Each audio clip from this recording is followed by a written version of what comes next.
बोलो तुलसा मैया की जय, तो शालिग्राम भगवान की जय। ये कार्तिक मास का तीसरा अध्याय है। भगवान श्री कृष्ण एवं सत्य भावा का यह संवाद सुनकर देव ऋषि नारद ने पूछा कि हे पितामह, कार्तिक मास में तुलसी, मंजरी और शालिग्राम का महत्व बताते हैं, कृपया यह मुझे विस्तार पूर्वक कहें।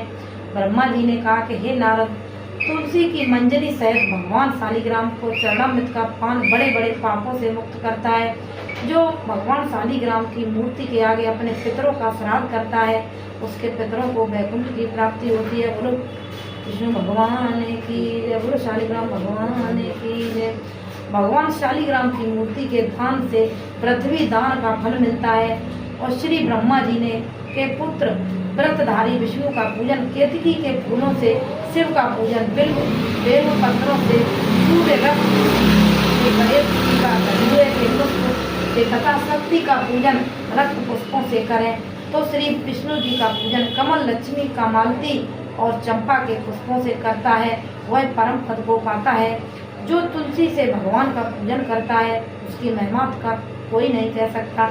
तुलसी माला धारण किए जिसकी मृत्यु हो जाए, वह वैकुंठ धाम को जाता है। तुलसी की छाया में पितरों का श्राद्ध करने से पितरों की अच्छी प्राप्ति होती है। तुलसी पे जल चढ़ाना गंगा, जमुना, नर्मदा आदि के स्नान के समान है। कार्तिक मास का व्रत करने वाला शांत चित्त पूरी श्रद्धा से तुलसी का विधि विधान पूर्वक व्रत पूजन करे और प्रति दक्षिणा का नमस्कार करे, प्रार्थना करे कि हे हरि प्रिय देवताओं, में तुमको मनाया है और मुनीश्वर ने तुम्हारा पूजन किया है, मेरा मनोरथ पूर्ण करो। मैं आपको नमस्कार करता हूँ। और तुलसी विवाह का पुण्य होने वाला मोक्ष पाता है। श्री नारद जी ने प्रश्न किया कि हे पितामह, क्या कोई अन्य वृक्ष भी कार्तिक मास में पूजा हो सकती है?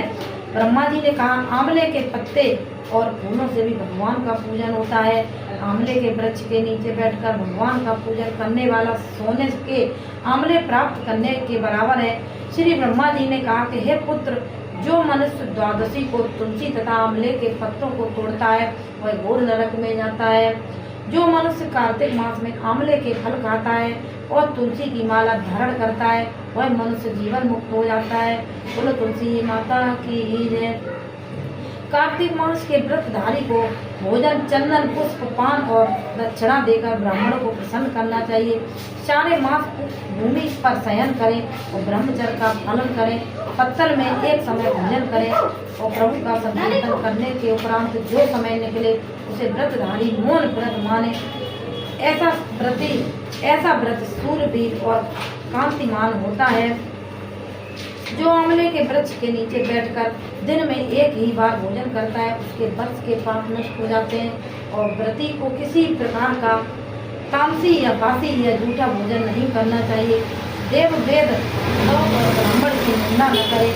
मिट्टी में उत्पन्न हुए नमक, मसूर, बासी भोजन, तांबे के पात्र में डाला हुआ दूध, केवल अपने ही लिए ही पकाया हुआ अन्न तामसी माने गए हैं। इनमें मांस ही माना जाता है। लहसुन, प्याज, पृथ्वी का फूल, गोभी आदि, मूली, गाजर, जंगली घिया, बैंगन, पेठा दोबारा पकाया हुआ भोजन भी नहीं खाना चाहिए। और रजस्वला स्त्री, मलेच्छ, पतित, पाखंडी आदि से बातचीत भी नहीं करनी चाहिए। भोजन में संयम की दृष्टि से एकम को पेठा, दूज को बैंगन और तीज को पृथ्वी का फूल और चौथ को मूली और पंचमी को बेलफल और छठ को कलिंदा और सप्तमी को आंवला और अष्टमी को नारियल, नवमी को जंगली घिया और दसवीं को परमल और एकादशी को बेर और द्वादशी को मसूर और त्रयोदशी को पान और चतुर्दशी अथवा अमावस्या और पूर्णमासी को नारी को साग नहीं खाना चाहिए। वस्तुतः कार्तिक मास भक्ति भावना को बढ़ाने वाला मास है, इसलिए श्रद्धालु को अपना मन पवित्र रखने के लिए अपने भोजन पर विशेष ध्यान देना चाहिए। अन्न की शुद्धता मन को शुद्ध रखती है और शुद्ध मन से किया गया भोजन निश्चित प्रभु की कृपा पाने में सहायक होता है। बोलो तुलसी मैया।